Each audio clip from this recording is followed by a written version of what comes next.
Bueno, los saludo. Empezamos nuestro segundo módulo, que vamos a ver la parte práctica con un taller, continuando con el módulo de ventilación mecánica, parámetros básicos y ventilación mecánica protectiva. Acabamos de ver la charla de SDRA. Nos quedó un eje central que vamos a hacer una segunda parte. Sabemos pues que el SDRA es una patología compleja que definitivamente exige tener una formación amplia en lo que es fisiología, fisiopatología y obviamente clínica para asociar estos tres conceptos y poder entender claramente esta aproximación diagnóstica. Es un tema apasionante, es lo que vemos en cuidado crítico y nosotros como intensivistas debemos tener una formación bastante extensa en este tema y lo veíamos con la excelente explicación que nos dio el doctor Oscar Julián García. Vamos a ver si ya el doctor Salvador Abreu está conectado para continuar ya con el módulo de ventilación mecánica. Sí, aquí tenemos ya el doctor Salvador. La charla para seguir pues con esta segunda parte. Bueno, bienvenido, doctor Salvador. Aquí le tengo ya su audiencia. Yo creo que hay muchos que se están conectando por primera vez, entonces bien pueda preséntese nuevamente. Buenas noches, ¿cómo les va? Bueno, me presento, mucho gusto, yo soy Salvador Abreu, soy médico intensivista de información y la verdad, muy contento por este tipo de eventos que estamos haciendo. La idea es capacitar a aquellos médicos que no tienen tanta experiencia en la unidad de cuidados intensivos y los que sí la tienen, como que reforzar algunos conceptos básicos que son fundamentales a la hora de hacer o interactuar con la ventilación mecánica. Me alegra mucho haber escuchado la charla anterior de SDRA, espectacular, y va a servir mucho porque a la hora vamos a terminar haciendo un caso clínico de un paciente con SDRA, que es lo que de pronto la parte práctica y como anexarlo a la parte teórica es lo más importante. Por aquí me están preguntando bastante si vamos a publicar los en vivo. Entonces yo creo que desde ayer vamos a estar agrupando todos estos videos como para tener eh, los videos publicados. Todavía no sabemos en qué plataforma, pero la idea es publicarlo, ¿verdad? Uh-huh. Bueno, ¿usted quiere hacer un resumen o arrancamos con ya en sí con el taller? Yo creo que hay bastante gente nueva, no sé, la verdad es que ayer teníamos más de 700 personas, ya tenemos 400 y algo más. Eh, de pronto hacer un resumen y empezamos desde la diapositiva que esta es la número 26, si la tienes presente. La 26, creo que es la anterior a esa. Esa, ok. Muy bien. Sí, están pidiendo resumen. Ayer habíamos hablado sobre la parte básica y fisiológica de la ventilación mecánica, de cómo la ventilación mecánica es antifisiológica y cada vez que tú ventilas a un paciente, tienes que pensar cuándo extubar. Pero una vez ventilado, tienes que saber que la inspiración se vuelve positiva porque es ventilación con presión positiva. Nosotros en la casa, o como lo que estamos ahorita, estamos respirando normalmente con una inspiración negativa y la expiración es positiva. Pero con ventilación con presión positiva, toda la curva se cambia, la curva se vuelve ventilación con presión positiva, toda la curva se vuelve positiva. Y habíamos hablado de los parámetros iniciales a establecer en un paciente con ventilación mecánica. Lo que vemos que dice BT es volumen tidal, que también es definido al español como volumen corriente. El volumen corriente es la cantidad de aire que ingresa y egresa de los pulmones en una respiración tranquila, ¿verdad?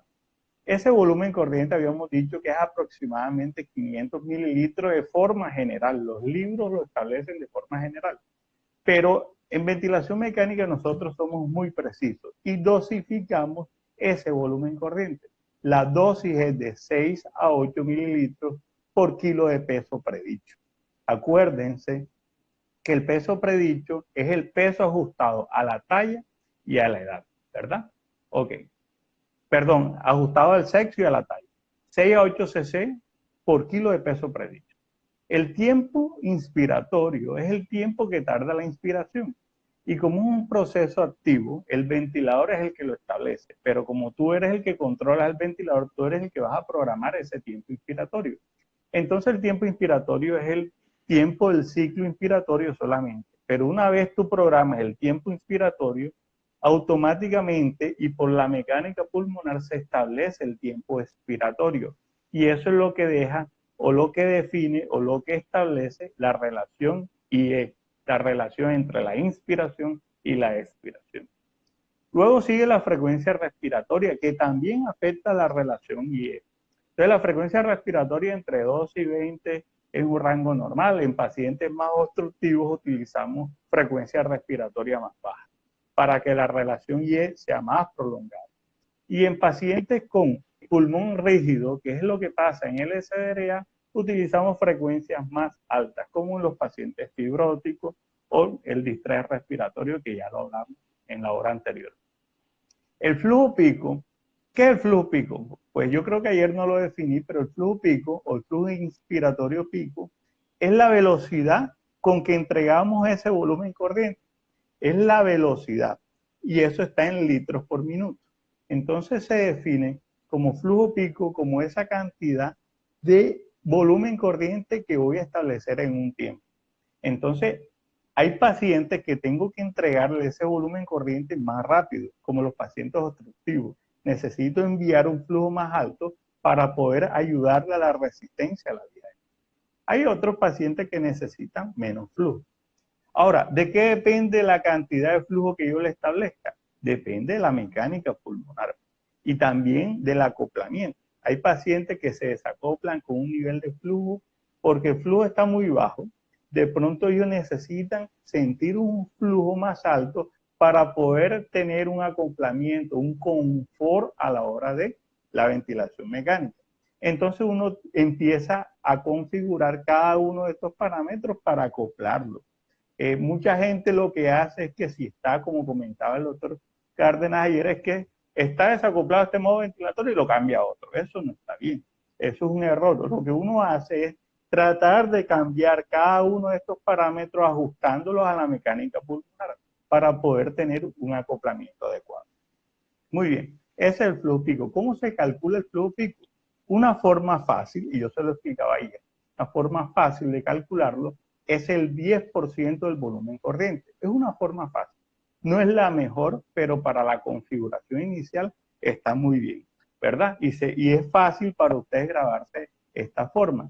Por ejemplo, si tiene el 400 mililitros, le dio el volumen corriente, entonces el 10% de 400 es 40. Entonces 40 sería el flujo pico o 40 litros por minuto sería el flujo pico para este paciente. Obviamente ese flujo no va a ser estático, va a cambiar dependiendo de la mecánica pulmonar. Los otros son la PIP, ¿verdad? La PIP, que es la presión positiva al final de la aspiración, decíamos que siempre hay que ventilar con PIP, siempre, y un valor mínimo de 5 como para empezar. Pero en pacientes que tengan muchas atelectasias o colapso alveolar como en el SDRA, entonces utilizamos niveles de PIP un poco más altos. Y podemos empezar con 10 de PIP y podemos ir titulando a medida que el paciente va respondiendo o no. Siempre teniendo en cuenta que estamos aplicando presión en la caja intratorácica y no podemos excedernos de presión, porque podemos coger y en la interacción corazón-pulmón dañar el gasto cardíaco. Y si dañamos el gasto cardíaco, se va a dañar la presión arterial media y vamos a tener consecuencias hemodinámicas. Por eso hay pacientes que tienen PIB elevado, 14, 15, 16, y ya le estamos colocando vasopresor, ¿verdad? Entonces, tratar de evitar esas excesivas cantidades de presiones en la vía aérea. Y la FIO2, por último, ya habíamos dicho que si tú la acabaste de ventilar, tú acabaste de intubar, puedes colocar una FIO2 del 100%, porque todavía no tiene gases arteriales y deberías realizar unos gases arteriales lo más pronto posible. Entonces, le colocas 100% y una vez tenido los gases arteriales, vas a poder utilizar el menor FIO2 posible y que ojalá sea menor del 60%, sí, pero que te genere la mejor oxigenación. Tener en cuenta que eso es para pulmón sano. Estamos hablando de una programación en un pulmón sano. Acuérdense que para poder aprender hay que tratar de aprender lo normal. No vamos a empezar a ventilar un SDRA enseguida, ¿verdad? Eso hay que tenerlo claro. Y estamos explicando el modo ventilatorio más común, que es ventilación controlada por volumen, VSV, ventilación controlada por volumen. Siguiente. Pero que ayer usted mostraba dos gráficas que son muy buenas. Esta, Okay. la de la entrada y salida del flujo. Esa, claro, es estupenda. Y Esto es una respiración espontánea, ¿verdad? y la del Esto es lo pistón. normal. Esto es lo normal. Una inspiración negativa, una inspiración con presión negativa y una expiración con presión positiva. Y ese es el movimiento que hace el diafragma durante la inspiración. Un movimiento tipo pistón, que es el que genera el descenso del diafragma, y ese descenso del diafragma produce una presión negativa intratorácica. Y por gradiente de presión, la presión atmosférica es más alta, la presión intratorácica es menor, y así que por gradiente se va hacia la vía aérea y hacia los pulmones. Eso es una excelente imagen, gracias por colocarla. Y podemos colocar la número, ok, vamos a recordar las presiones de la vía aérea, ¿verdad? Entonces, dentro de las presiones de la vía aérea tenemos 4 presiones a tener en cuenta. De pronto podemos tener un poco más presiones si extendemos los conceptos, pero tenemos la presión pico, la presión meseta, la presión media y la PIP. Dijimos que la presión pico es la presión máxima inspiratoria de la vía aérea. Y esta me traduce el comportamiento de todo lo que pasa en la vía aérea. Si la resistencia de la vía aérea, por ejemplo, un broncoespasmo, se produce, me va a alterar la presión pico, porque como es una presión que se detecta en toda la vía aérea y se produce en esa vía aérea un broncoespasmo, esa presión pico se va a alterar. Ahora, no solamente un broncoespasmo, de pronto se obstruyó el tubo, de pronto hay muchas secreciones, y lo que se hace es presión pico elevada, mirar qué es lo que está pasando, se puede aspirar al paciente y de pronto esa es la causa, incluso es la causa más frecuente, lo vemos en la unidad de cuidado intensivo frecuentemente, se sube la presión pico, se aspira al paciente y se soluciona la presión pico, después la aspiración desciende a lo normal. Un valor de seguridad menor de 35 es de la presión pico. La presión meseta, que es la segunda, es una presión de seguridad, una presión que me detecta lo que está pasando dentro del alveolo. Es la presión dentro del alveolo, la presión alveolar máxima. Acuérdense, yo les decía que la presión del alveolo es la misma que la presión meseta. ¿Y cuál es la unidad funcional del pulmón? El alveolo. Por eso es que tenemos que cuidar el alveolo. Y si el alveolo es el que cuidar, hay que estar pendiente qué está pasando en esa presión meseta, que es la presión del alveolo. Y un valor de seguridad es por debajo de 30 centímetros de agua. ¿Por qué? Porque por encima de 30, ese alveolo está con demasiada presión y el alveolo empieza a lesionarse y a inflamarse y a afectar otras áreas del pulmón. Así que tú puedes inducir un daño alveolar inducido por el ventilador. Eso se llama VIL. Injuria pulmonar inducida por el ventilador. Y esto hay que evitarlo. Hay que evitar porque lo que uno quiere es ayudar con la ventilación mecánica más no dañar. La siguiente presión es la presión media de la vía aérea, un promedio de todas las presiones, y el otro concepto es la PIP, ¿verdad? La PIP es presión positiva al final de la aspiración. Y si ven la línea negra, es una presión basal. La línea es la línea de base. Y la línea morada es hasta dónde llega la presión de la vía aérea. Y miren que no llega a la línea negra. ¿Por qué? Porque hay una presión por encima de ese nivel. Esa es la PIP. ¿Por qué se utiliza la PIP? Porque si tú no colocaras la PIP, una presión positiva al final de la expiración, en inspiración el alveolo se abre, en expiración el alveolo se colapsa. Colocando PIP En inspiración el alveolo se abre y en expiración se mantiene abierto. Y eso es lo que buscamos, que no se me colapse el pulmón. Ahora, si tú tienes una patología que te está colapsando todo el pulmón, es mejor tenerlo abierto y por eso utilizamos niveles de PIB bastante elevados. Podemos colocar la imagen muy chévere, la de los alveolos, cómo se abren y se colapsan en expiración. Se abren en inspiración, ¿verdad? Y se colapsan en expiración. Y esto es porque no tiene PIB. Miren la imagen, no tiene PIB, ¿verdad? Ahora, siguiente. Si vemos, ya aquí le estamos aplicando 10 de PIB. Con esos 10 de PIB se abren los alveolos, pero en la expiración ya no se colapsan casi alveolos. Esa es la función que tiene la PIB, mantener el alveolo abierto. Obviamente, si yo tengo un alveolo abierto, voy a tener mayor superficie de intercambio gaseoso y voy a tener mejor oxigenación. Así que me sirve tanto para oxigenación como para reclutamiento alveolar. Ok. Ahora sí, resumen hecho, empezamos ya con la parte clínica, Muy bien. aplicada y el taller. Sí, este es un caso clínico de un paciente con pulmón sano, ¿verdad? Si vemos la radiografía, pulmón normal. Es que lo que queremos explicar, lo normal, para después ir a lo patológico. Es un paciente masculino de 40 años, no tiene antecedentes y vino ventilado porque salió después de una cirugía abdominal, ¿verdad?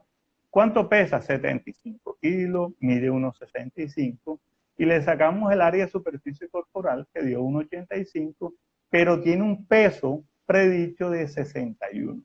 Entonces, ¿con cuál valor?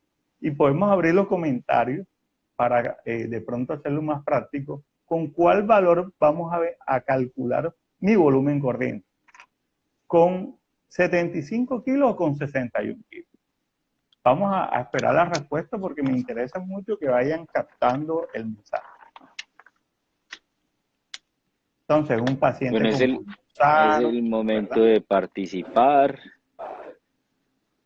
Vamos Ok, a ver, aquí peso están predicho. diciendo predicho, 61 kilos, muy bien, Indira. José, 61 kilos. Eli, 61, Juan España, 61, Camila también. Ok, creo que todos tienen el concepto bastante claro.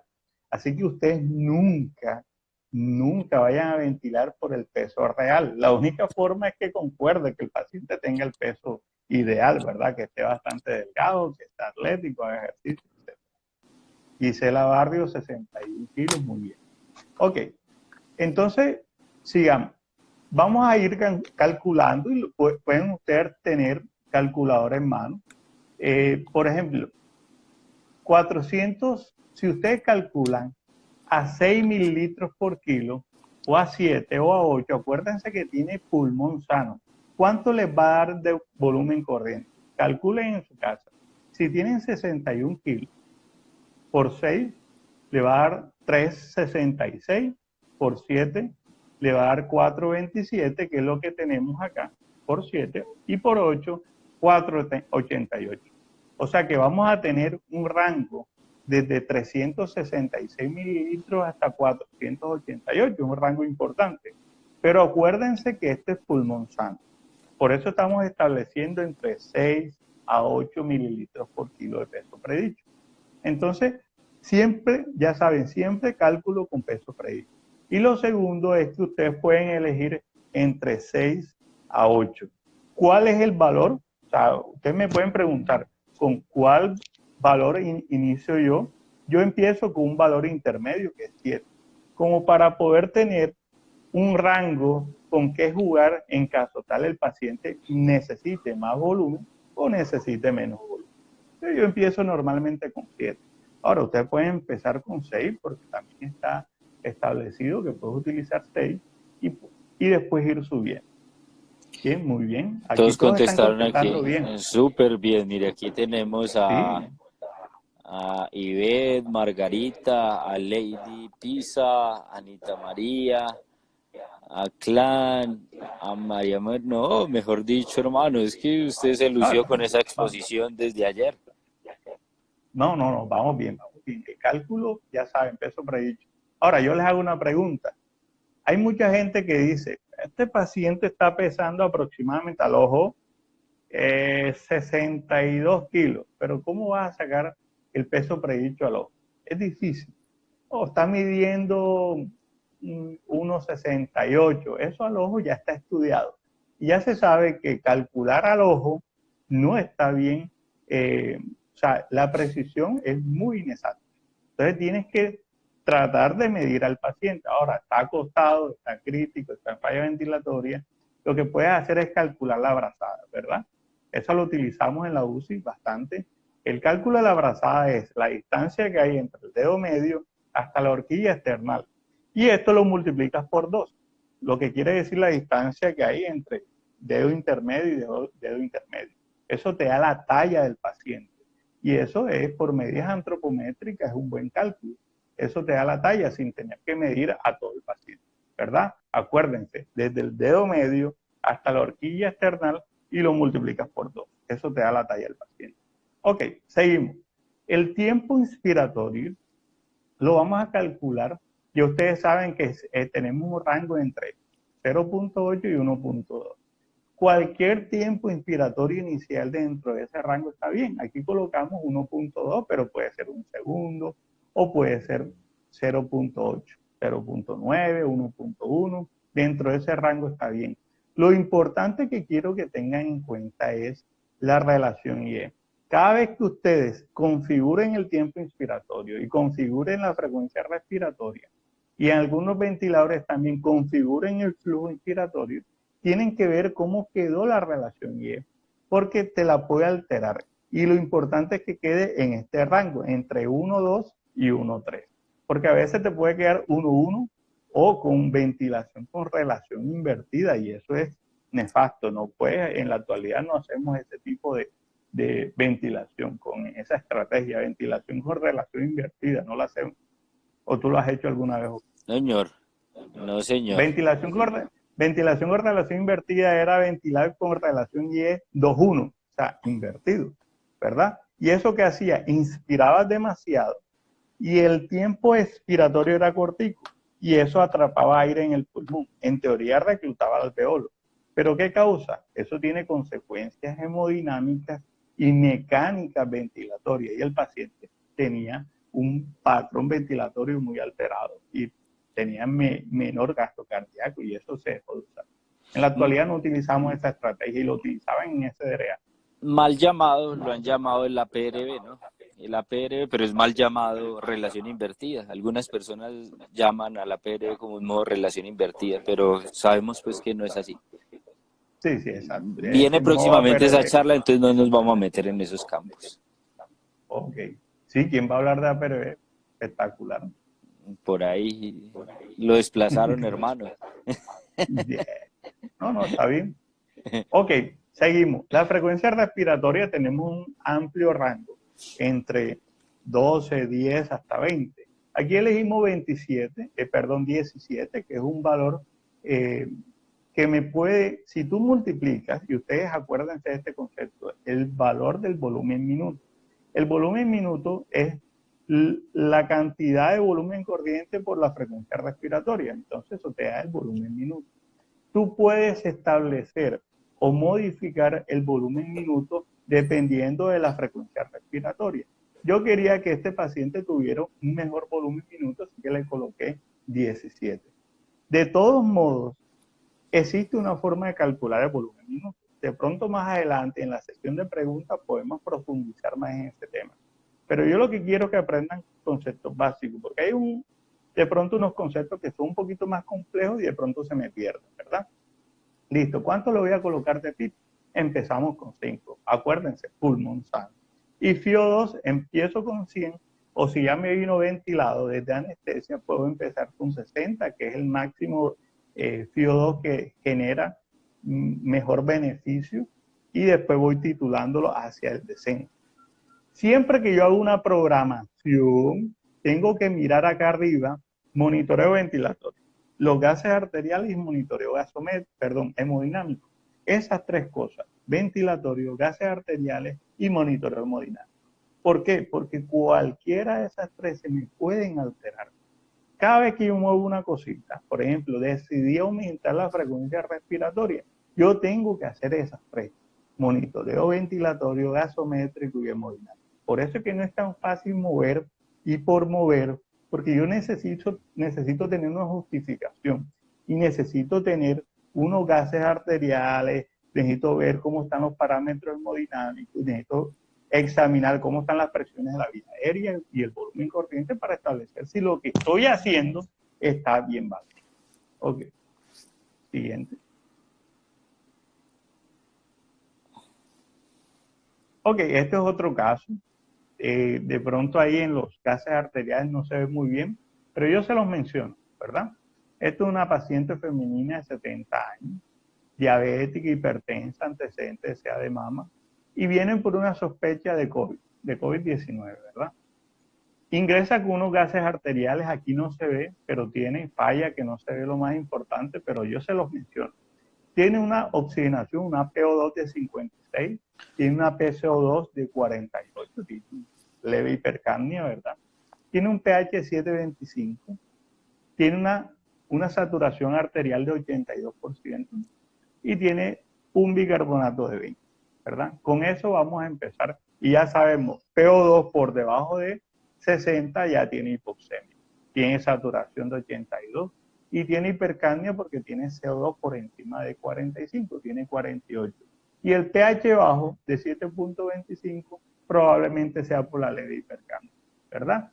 Tiene una talla de 1,58 y tiene un peso de 65 kilos. ¿Cuánto tiene de peso predicho calculado? Tiene 48 kilos. Entonces ya sabemos que el volumen corriente es con el peso predicho, ¿verdad? Siguiente. Entonces, ¿cómo van a ser los cálculos? El volumen corriente, miren, el volumen corriente que vamos a elegir, ¿cuál es? Yo les quiero preguntar, acuérdense, es SDRA. Y en SDRA utilizamos ventilación protectora, ¿verdad? La ventilación protectora ya la hablamos en la hora anterior. Utilizamos unos volúmenes corrientes de ¿cuánto? Quiero que contesten. 48 por 8. A 8 cc por kilo. Nicolás Villanueva dice que a 8 por kilo. 288, ok. ¿Por cuánto? Por 6, dice García. A 5 cc por kilo, muy bien, a 6 cc por Mire, kilo. Diana es una colega de nosotros, es residente de cuidado intensivo en Argentina. Y juiciosa, conectada en todos los eventos, hermano. Ok, Daniel, 6, 5, muy bien. 6 a 8, mucho. No nos vayamos hasta 8. Acuérdense que es un paciente con sospecha de COVID, ¿verdad? Ya estamos incluso clasificándola con un paciente posible con SDRA. Lo más probable es que tengamos que hacer ventilación protectora. Y la ventilación protectora es 5 a 6 cc por kilo de peso predicho. Y si lo calculamos por 6, estamos calculando aproximadamente 290, que son los 288 que están comentando ustedes allá abajo. Pero puedo utilizar 5 cc por kilo, ¿verdad? Tanto como eso. ¿Por qué tan poquito volumen? Porque una paciente pequeña que su peso predicho está bastante bajo también. Pero ese es el peso predicho para sus pulmones, ese es el volumen corriente ideal para los pulmones de ella. Pero estamos haciendo ventilación protectora, que es tratar de dañar el alveolo con mucho volumen. Tratar de dañarlo con mucho volumen. Si le colocamos más volumen, vamos a tratar de generar mayor volumen, pero cuando hacemos eso, tensionamos mucho las paredes del alveolo y eso causa daño. Eso se llama strain. Hay un concepto que se llama estrés y strain. Yo creo que de pronto es uno de los conceptos más importantes a la hora de hablar de SDRA, pero no vamos a profundizar en ese concepto. Lo importante es saber que la gran tensión que se produce en el alveolo daña el alveolo. Así que utilizamos volúmenes corrientes bajos. Muy bien. Diana dice que hay que ventilar el baby lung. El concepto de baby lung, que no sé si lo hablaron en el capítulo anterior, es que lo que vamos a ventilar es el pulmón que no está colapsado. Si supongamos yo tengo un pulmón, ¿verdad? Toda la pantalla es el pulmón. Y la zona de acá hacia abajo está colapsada. ¿Qué se creía antes? que tenía que reexpandir todo el pulmón. No, lo que dice Gattignoni es tratar de ventilar solamente lo que está de aquí hacia arriba, que es un pulmón teóricamente funcional más pequeño, o sea, un pulmón pequeñito, o sea, un pulmón de bebé. Es lo que se le llama en inglés baby lung, ¿verdad? El pulmón de bebé. Muy bien. Ahí está Mili también hablando del pulmón de bebé, baby lung. Ok, el resto de la programación, tiempo inspiratorio, ustedes saben, 308 a 1.2, elegí un segundo para empezar, frecuencia respiratoria de 17, el flujo pico, que es el 10% de volumen corriente, 30 para redondearlo, puedes colocarle 29, pero esos son flujos para empezar, ¿verdad? Y una relación Y entre 1.2 y 1.3, ¿verdad? La PIP empezamos, acuérdense que estamos en SDRA, empezamos con una PIP de 10. Y la FIO2, una FIO2 según la tabla de PIP FIO2 del grupo ARMA, ¿verdad? Del estudio ARMA o del grupo SDRA NEUR, que es el que estableció cómo es la mejor, y eso se ha estudiado, cómo es la mejor forma de calcular la PIP y la FIO2. Y no se ha visto diferencia significativa en todas las formas. Algunos utilizaron la presión transpulmonar, otros utilizaron el cálculo de la presión esofágica, que maniobras de reclutamiento, que con la distensibilidad, que con la curva de distensibilidad, que así la calculaba Amato, pero es que no hay diferencia significativa entre una y otra. Hombre, pero si nos dan una tablita, ¿verdad?, que nos dice que con cuánto de PIC quiero establecer, con eso le pongo el FIO2, entonces mejor calculo esa tablita, que es una tabla que la podemos encontrar en internet fácilmente como la tabla PIC-FIO2. Muy bien, ya programamos nuestro paciente, ahora vamos a hacer monitoreo ventilatorio, monitoreo gasométrico y monitoreo hemodinámico, las tres cosas importantes a tener en cuenta. Siguiente. Ok. Entonces ya en el ventilador, miren, ya estamos programando. Y si alcanzan a ver, la primera, ¿en qué modo tenemos? En IPPV. Les recuerdo, IPPV es ventilación con presión positiva intermitente, que es lo mismo que ventilación controlada por volumen. Es lo mismo, pero ya le cambiaron el nombre, ¿verdad? La FIO2 le colocamos 60, el volumen corriente le colocamos 290, el tiempo inspiratorio 1 segundo, frecuencia respiratoria 17, este que ven aquí 30 es el flujo pico y este que ven aquí es la PIP, ¿verdad? De 10. Ya tenemos programados a nuestro paciente, entonces tenemos una buena programación en el paciente a nivel inicial. Esta es la configuración inicial. Ahora, después que vamos haciendo y que el paciente va progresando, vamos haciendo otras maniobras y vamos haciendo otros monitoreos y van a haber cambios. Eso es obvio. De pronto ese volumen corriente se le pueda bajar porque el paciente no tiene tanta hipercapnia y le podemos descender el volumen corriente. ¿Por qué descenderíamos el volumen corriente? La primera causa es que el paciente tenga, acuérdense, yo les quiero hacer una pregunta a los que están en vivo. ¿Cuál es la presión que me mide? ¿Cómo están las presiones dentro del alveolo? Quiero que me respondan. ¿Cuál es la presión que me mide la presión alveolar máxima? Dele opciones: presión pico, presión plató, presión media, PIP.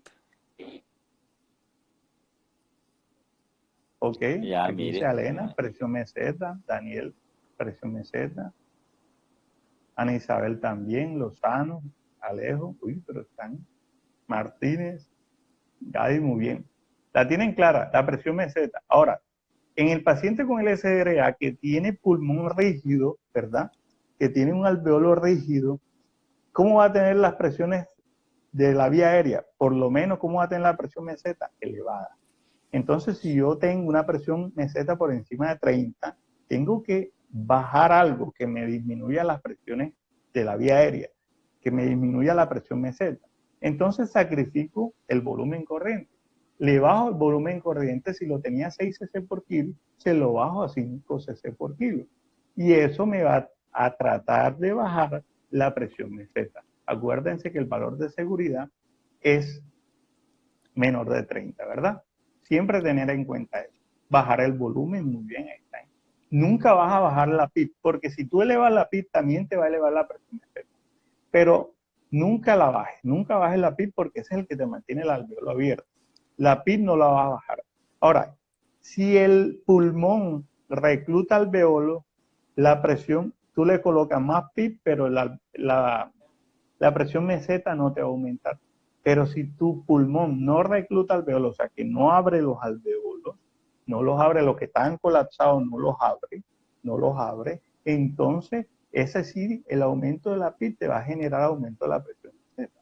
Y eso es porque afecta a las demás áreas que están abiertas. Ya estaban abiertas, pero te la va a abrir más y te va a generar mayor presión de la vía aérea. Por aquí hay una pregunta. Sacrificar ventilación por oxigenación. Ok, el tema en la ventilación, ustedes se acuerdan que tienen que tener un CO2 normal, pero en el SDRA los pacientes inevitablemente hacen hipercapnia, porque ellos tienen alteración de la membrana alveolocapilar. Entonces, si se va a sacrificar algo de ventilación, eso va a ser inevitable y por eso el concepto de hipercapnia permisivo. Vamos a tolerar un nivel de CO2 alto sin alterar tanto el pH, ¿verdad? Sacrificamos la ventilación de forma inevitable, pero tenemos que garantizar lo que me está produciendo la disfunción multiorgánica, que es la hipoxemia refractaria. La tiene clara en Isabel Mejía, ¿cierto? Sí, no, claro, así es. ¿Qué maniobra de reclutamiento alveolar se usa? Ok. Nosotros en la actualidad, maniobras de reclutamiento alveolar no se están usando. El protocolo ART, ¿verdad? El ART Trial, que fue el que estableció uno de los protocolos que se utilizaba antes, no mostró beneficio. Incluso muchos de los pacientes estaban muriendo más. Pero ese es por el mismo concepto. Cada vez que tú vas a aumentar y vas a hacer reclutamiento alveolar, imagínate coger un globo hasta su máximo y lo vas a querer inflar más. ¿Y por qué es el problema? Porque es que acuérdense del ejemplo, toda la pantalla es el pulmón, de aquí hacia abajo es pulmón colapsado y de aquí hacia arriba es pulmón sano. Si tú quieres reclutar acá, tú no tienes forma de llegar solamente a este pulmón. Si tú le aumentas las presiones, supongamos que por aquí llega el tubo y acá está el ventilador, si tú le colocas presiones por acá, le vas a colocar presiones a todo el pulmón, no a este pedacito, sino a todo el pulmón. Aquí puedes reclutar, pero lo de acá se te sobredistiende y vas a causar daño pulmonar o daño alveolar en las zonas donde el alveolo está sano. Ese es el problema de reclutamiento. Ok. ¿Qué otra pregunta? ¿Hasta cuánto de CO2 permite la hipercapnia permisiva? Ok, ese es un tema debatido. La verdad es que el nivel de CO2 establecido no hay un valor fijo. El tema es que no te altere demasiado el pH. El grupo ARMA estableció que por debajo de 7.25, incluso ellos le colocaban bolos de bicarbonato si tenía pH por debajo de 7.25. Y eso no debería pasar, por eso es que tú debes tolerar, incluso hay autores que dicen que no superar más de 60 milímetros de mercurio de CO2. Pero eso es debatido. Lo importante es que no te altere tanto el pH, porque es que el que te produce mayor daño es el pH, ¿verdad? La alteración del pH. ¿Tienes algo que agregar, Oscar? Nosotros somos un poquito más, toleramos más ese rango, nos vamos hasta 7.15 de pH. Hasta Sí. 7.15. Ya cuando el CO2 está tan elevado que ya el pH está por debajo de 7.15, ahí sí ya instauramos medidas, que la principal medida es aumentar frecuencia, nunca volumen. Nosotros siempre manejamos el volumen, el menor volumen y la mayor PIB. Lo que hacemos es aumentar frecuencia respiratoria. Hay un concepto muy interesante que a mí siempre me gusta comentarlo, que es el concepto de trabajo respiratorio mínimo. El trabajo respiratorio mínimo en pacientes obstructivos es hacia una frecuencia baja. ¿Qué quiere decir? Que el paciente obstructivo, paciente con EPOC, respira mejor y gasta menos energía con una frecuencia más baja. Pero el paciente que es restrictivo, o sea, el paciente con SDRA o con fibrosis pulmonar, tiende a manejar frecuencias más altas y con esa frecuencia va a gastar menos oxígeno, va a consumir menos oxígeno.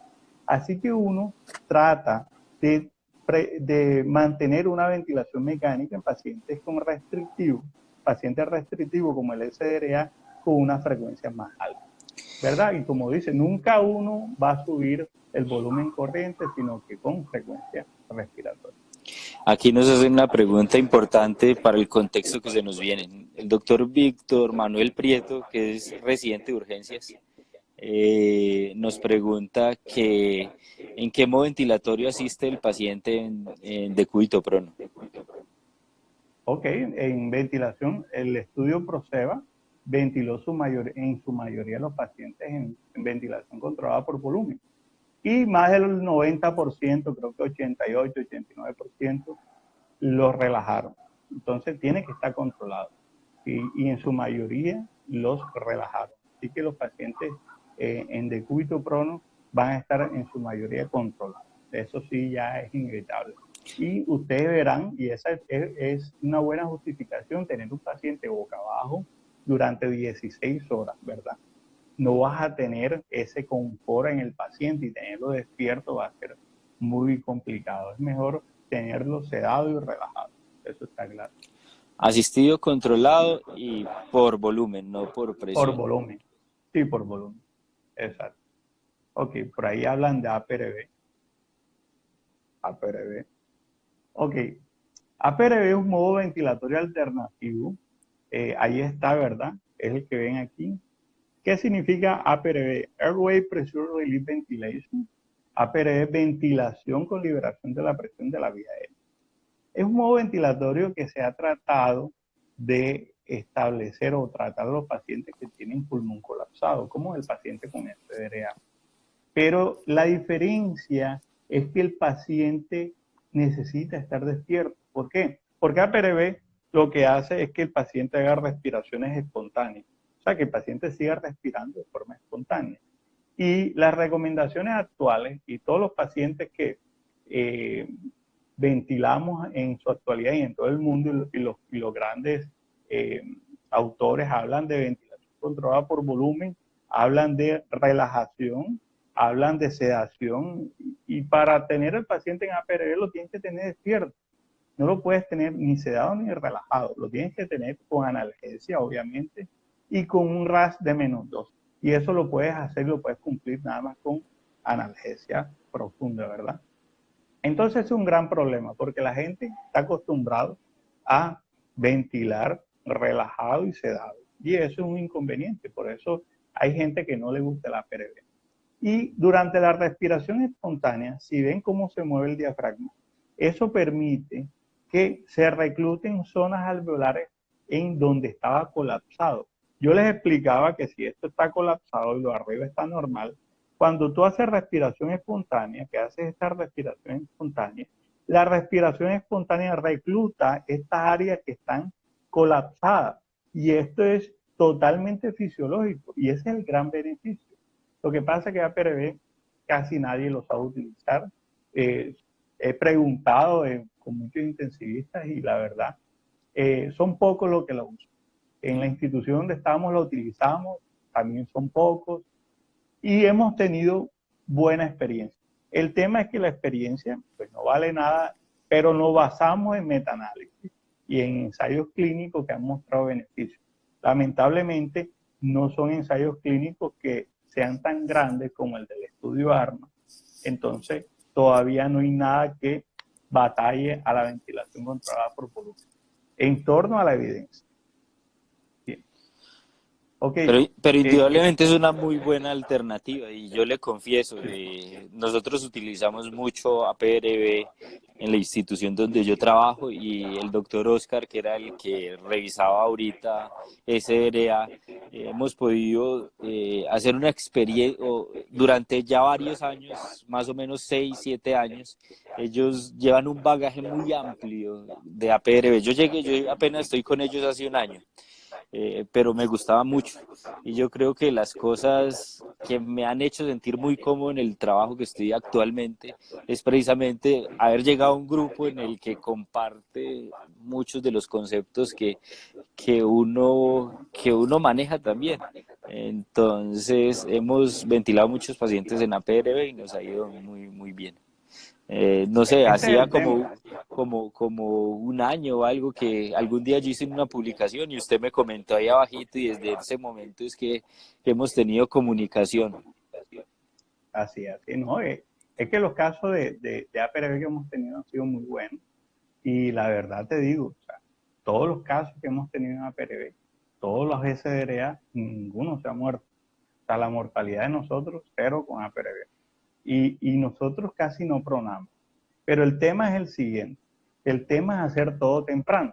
Si tú esperas que el paciente te entre en ese SDRA severo, y cuando ya tienes 3, 4 días de evolucionado, la mortalidad es altísima, porque ya has tenido cambios histológicos, patológicos severos a nivel pulmonar. Entonces tú lo que debes hacer es identificar el SDRA temprano. La Y fase en el inflamatoria. SDRA, claro, y en el SDRA temprano es donde está el beneficio de la APRB. ¿Por qué? Porque la APRB te mantiene el alveolo abierto. Siempre, 85% de toda la respiración está el alveolo abierto. Y periodos cortos, que es el 15%, hace este movimiento que es la liberación de la presión de la vía aérea. Solamente el 15% de toda la ventilación. El 85% hace esto, mantiene el alveolo abierto. Claro, la oxigenación mejora, el CO2 mejora y la distensibilidad pulmonar mejora. Y además tienes otra cosa importante, el paciente lo tienes despierto y lo tienes despierto haciendo terapia física, interactuando con el personal paramédico, médico, etcétera. O sea, tienes muy buena alternativa. Y la cantidad de dinero que se ahorra porque usted no utiliza relajante muscular y no utiliza sedantes, no utiliza midazolam, fentanil, únicamente puede ser fentanil a dosis muy bajitas o dexmedetomidina. O sea, el costo es mucho más bajo ventilar a un Y paciente en fíjate que APR. nosotros no tenemos de pronto la oportunidad de colocar Presedex, pero siempre utilizamos fentanilo y con fentanilo nos ayudó muy bien. Yo pensaría que con Presedex sería mucho mejor.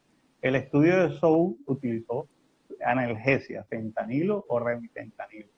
Y te digo una cosa, ese estudio, quien vigilaba, quien vigilaba cómo estaría el nivel de sedación con el nivel de RAS en -2, eran las terapistas respiratorias, ni siquiera era el médico. Entonces, es un detalle importante, incluir a la terapista, que es la que está en más intimidad y con mayor frecuencia al paciente ventilado, y con ella establecer, porque eso es bastante llamativo, meter a la fisioterapeuta o a la terapista respiratoria a establecer niveles de sedación por medio de RAS y titular analgesia, es una propuesta interesante, porque casi nunca se meten con la medicación. Bueno, pero ¿Sí me ya explico? nos vamos a quedar sin tema para la próxima sección que es APRB. Continuamos con el tema.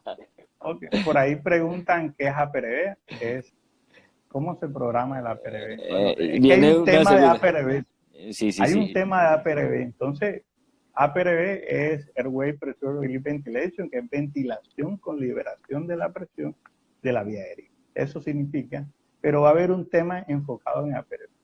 De todos modos, más adelante podemos profundizar el tema. A mí me encanta el tema APRB porque soy uno de los que utiliza. Por ahí está Emerson Ramos.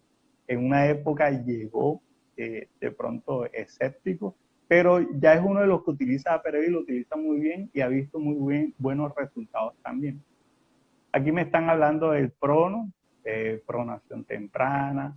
Sí, el prono es temprano, en las primeras 24 horas, por lo menos 16 horas de pronación. Y se prona cuantas veces se necesita. Si tú lo pronas y después lo volteaste y viste que se te desaturó, lo puedes volver a pronar varias veces. Lo importante es hacerlo temprano. Si tú lo haces tardío, ya no estás haciendo nada. Ya no estás haciendo ninguna cosa. ¿Qué otra imagen tenemos, Oscar? Creo que por ahí tengo, esa es la que quería mostrar.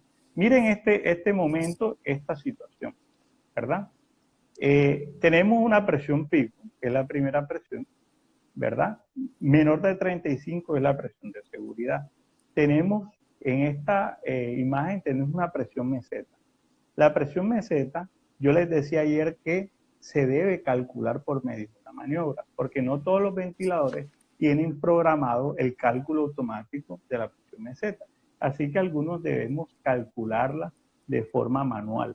¿Y cómo se calcula? Bien, vamos a colocar aquí el ventilador. Muy bien, este es el ventilador. Y vemos aquí un botón que dice, vamos a señalarlo. Tú me dices, Oscar, si se ve bien. Sí. Ok. Este que dice aquí, esto es pausa inspiratoria. Esto que se ve aquí es pausa inspiratoria. Esa es la maniobra que debemos hacer. Pausa inspiratoria, ¿verdad? Pausa inspiratoria. O presionamos el botón pausa inspiratoria, ¿verdad? Y cuando hacemos eso, en la gráfica se hace una pausa inspiratoria. Y eso lo hacemos, miren, por un tiempo de 0.5 a 2 segundos. Esa pausa inspiratoria es lo que me va a calcular la presión meseta, que es esta de acá. La presión meseta o presión plató, que es lo mismo, que está en 10, que es normal, ¿verdad? Cuando una presión meseta está bastante alterada, por encima de 30, ¿verdad? Cuando tenemos por encima de 30. Algunas metas me hablan de tener una presión meseta hasta de 28 y por debajo de 25. Ojalá tengamos esas presiones, pero tú y yo sabemos que un SDRA a veces es incluso difícil tenerlo cerquita de 30. Lo importante es hacer un buen monitoreo ventilatorio para poder llegar a las presiones protectoras en la vía aérea. Ok, podemos voltear. Y ya vemos acá. Ok. Devuélveme la imagen porque hay otro concepto que quería comentar. Si ustedes se dan cuenta, hay algo que dice DP. DP es Driving Pressure, ¿verdad? El Driving Pressure es la distancia que hay entre la PIP y la presión meseta, ¿verdad? La distancia que hay entre la PIP y la presión meseta. Si tú restas ese 25 menos 12, que es la PIP, 25 presión meseta, menos 12, que es la PIP, me da 13. Ese nivel, ese driving pressure, o presión de conducción en español, ¿verdad? Debe ser por debajo de 15, porque por encima de 15 está demostrado que es tan malo como tener la presión meseta por encima de 30, o sea, te daña el alveolo. ¿Y por qué es esto? Porque no es lo mismo hacer esto, abrir el alveolo y cerrarlo, ¿verdad? Porque este movimiento es un movimiento de inspiración y expiración sutil, ¿verdad? Hacer esto, que se abra mucho y se cierre mucho. Ese movimiento va a producir, que es lo que se llama strain dinámico, va a producir inflamación de las paredes del alveolo. Y esa inflamación de las paredes del alveolo daña el alveolo, daña los volúmenes pulmonares y va a dañar el pulmón en general y te va a aumentar la mortalidad. Así que aquí hay otro concepto adicional que es el driving pressure por debajo de 15. Fácil, ¿cómo se calcula? Resta la presión meseta menos la PIP y debe estar por debajo de 15. Algunos dicen que 13, algunos dicen, por ejemplo, Villard dice que con 18 es un valor límite ideal para el estudio que hizo, pero 15 es el que mencioné inicialmente, Amat. De todos modos, ese concepto actualmente es controvertido y estamos tratando de adicionarle otras variables de monitoreo ventilatorio protectora para tener un conjunto. Pero yo les voy a dar un concepto importante, ¿verdad? Siempre que hagan un monitoreo ventilatorio, tienen que hacer monitoreo de todo. No pueden quedarse con monitoreo ventilatorio solamente. Porque de pronto la causa está en otra situación. De pronto el problema ya no es las presiones de la vía aérea, de pronto el problema es tener un gasto cardíaco disminuido o tener una acidosis metabólica severa. Entonces tienen que hacer monitoreo hemodinámico y monitoreo gasométrico también. Porque a veces tenemos muchas presiones en la vía aérea y vamos a tener un gasto cardíaco disminuido. Y ya todos sabemos que por medio de la ecocardiografía focalizada a la cabecera del paciente podemos saber cómo tiene el gasto cardíaco nuestro paciente sin tener monitoreo invasivo. Y eso lo hacemos con ecografía. Nosotros, gracias a Dios, cada vez nos estamos entrenando mucho más en ecografía en el paciente crítico y podemos hacer ecografía a la cabecera del paciente. Por lo menos en mi escuela muchos sabemos ecocardiografía, ecografía pulmonar, ecopaz, y hacemos eso a la cabecera del paciente. Y sabemos cómo es el gasto cardíaco de mi paciente en este momento. Oye, es un tema apasionante, ventilación mecánica, ¿no? Se sienta uno y se le pasa el tiempo volado, ya ¿Cuánto tiempo llevamos? ya estamos terminando, ya nos va a cerrar esto Instagram. Así que es momento de despedirnos, invitarlos a las próximas secciones y les cedo la palabra para que haga la clausura usted de esta charla. Bueno, miren, mensaje para llevar a la casa: ventilación protectora en pacientes con SDRA de 6 a 8 cc por kilo de peso, perdón, ese es en pulmón normal, y en pacientes con SDRA de 5 a 6 mililitros por kilo, ¿verdad? De peso predicho. Siempre peso predicho. Presiones meseta por debajo de 30, ¿verdad? Mejor si las tienes por debajo de 28. Driving pressure menor de 15, ¿verdad? Mejor si la tienes por debajo de 13. Presiones pico por debajo de 35. Y tener en cuenta que todas las estrategias son tempranas. Todas las estrategias son tempranas. Si tú vas a hacer ventilación protectora, temprano. Si vas a hacer prono, temprano. Si vas a relajar, temprano. Si vas a hacer APRB, temprano. Todo es temprano, como en la sepsis. Todo es temprano, ¿verdad? Porque si no aumenta la mortalidad. Ok, entonces me parece que culminamos. Muchas gracias a ustedes a estar con nosotros esta última hora. Pensé que me iba a demorar menos en esta sesión, pero la verdad es que es un tema que nos gusta mucho.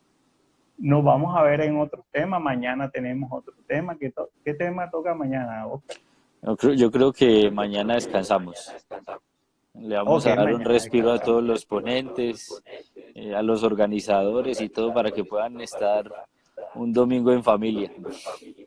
Compartan la información porque ya sabemos que si cumplimos los 10K en el grupo de COVID-19 Estudios, vamos a compartir el simulador. Es una promesa que hicimos y este fin de semana debemos cumplir la meta porque lo vamos a publicar para que todo el mundo lo descargue y juegue con el ventilador. Así no le van a hacer daño a nadie y ustedes pueden cuadrar su ventilador y su parámetro ventilatorio y el modo que quieran en su computadora.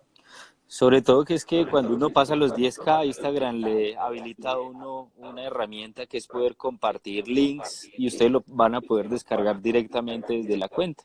Entonces esa es la razón principal de llegar a los 10K, ¿sí? Poder deshabilitar esa opción habilitar esa opción para poderles compartir este excelente simulador de ventilación mecánica. Mucha gente está preguntando sobre la publicación de los en vivo. Yo creo que sí, va a ser un hecho. Vamos a tratar de publicarlo todo. Pero más adelante, no va a ser este fin de semana porque hay que cuadrar varias cosas. Bueno, digamos que este es un experimento que ha sido muy positivo para todos. Así que les agradecemos por acompañarnos, les agradecemos igualmente por compartir estos en vivos con las personas que ustedes consideren que su valor es importante. Entonces eso lo hacen ustedes, cogen la cometica que hay abajo y se lo envían a 2 o 3 personas, ¿sí? Muchas gracias pues por quedarse hasta estas horas de la noche y chao, chao. Muchas gracias, doctor Salvador. Nos vemos a todos.